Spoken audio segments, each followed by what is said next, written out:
Welcome back. Hope everyone's been having a great day. I want to take the time to talk to you all about Ripple and XRP.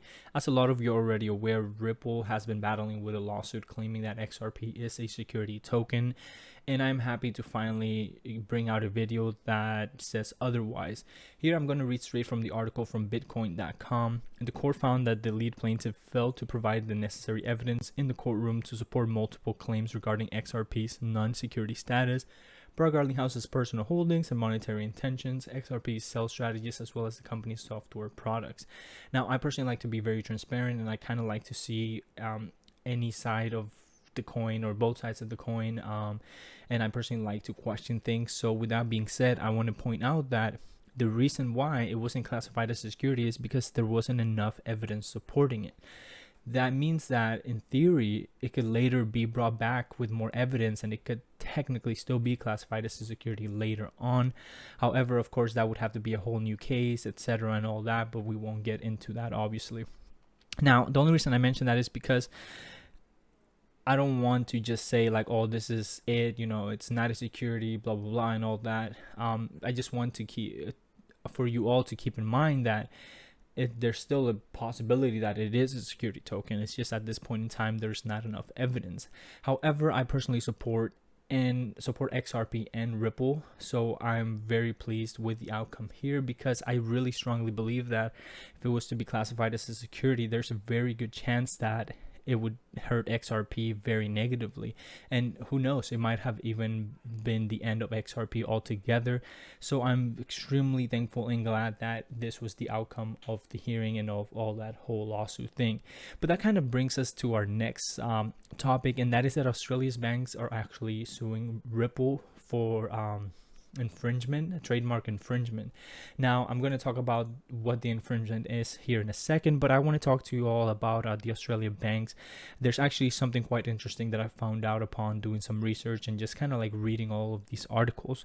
Australia's interbank actually offers money sending in real time, 24 hours 7 days a week, using an email or a phone number. So as we all know, that is essentially where Ripple is trying to aim the goal they're trying to aim for with XRP, and that is, sending money, cross-border payments. Of course, it seems like the Australia's interbank does it at a more consumer level.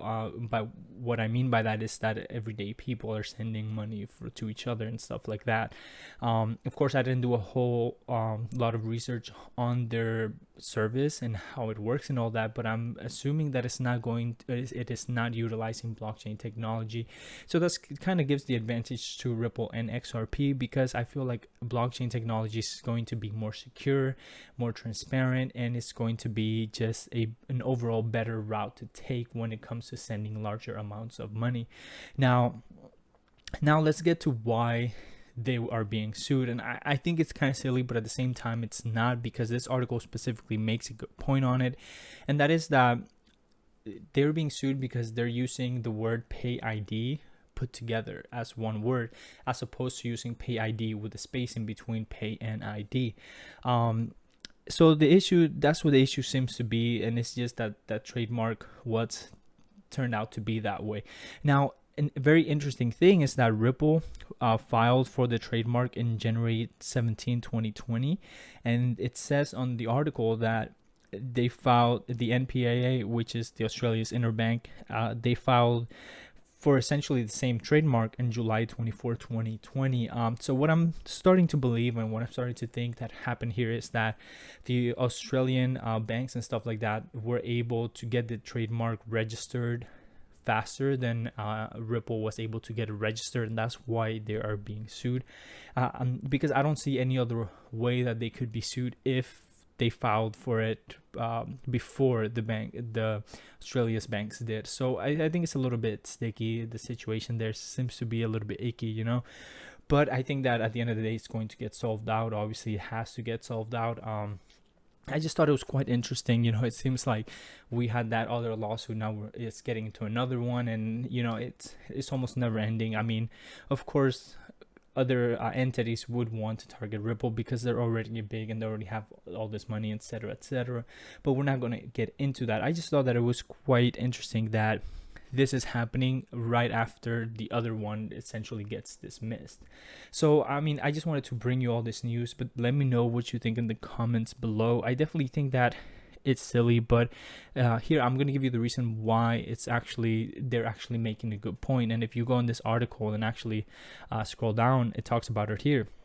So they're pretty much concerned that if both companies, both entities have the same trademark registered, or just essentially have pay ID spelled the exact same way, then it could in turn it could potentially be used for scamming and stuff like that, because people are going to think that the pay ID service is being backed by the Australia's bank system, but in reality it could be something entirely different. So in that aspect, it does make sense. The reason I say it's silly, because it's just a spacing issue essentially, but it's really not silly because people could truly get it wrong. For example, if we're also used to shopping on Amazon and stuff like that, what if we saw a different, what if there was another Amazon.com and there were just, so for some reason, it usually, I don't think it's possible for it to happen, but if for some reason, let's say in another world, it happened where there was two Amazons.com and they were very similar, the layout and everything, then you might be ordering from the wrong Amazon. You could potentially get scammed. Of course, this is not exactly the same, but it's just kind of like giving you an idea of why it could potentially be an issue down the line. Not saying that Ripple would scam anybody, and not saying that the banks would scam anybody, but who knows, right? But just saying that that's the main reason why it could be an issue down the line. But anyhow, stay tuned for more news on Ripple, XRP. I'm also going to be covering blockchain technology and how it's doing overall, because I think that at the end of the day, it's all about blockchain technology. It's not necessarily about crypto. Because the way I see it, crypto could go away tomorrow, but blockchain technology will still be here, providing assistance and bettering existing platforms and stuff like that. But again, I'm Ferdinand the Bull. Thank you for watching, and see you all on the next one.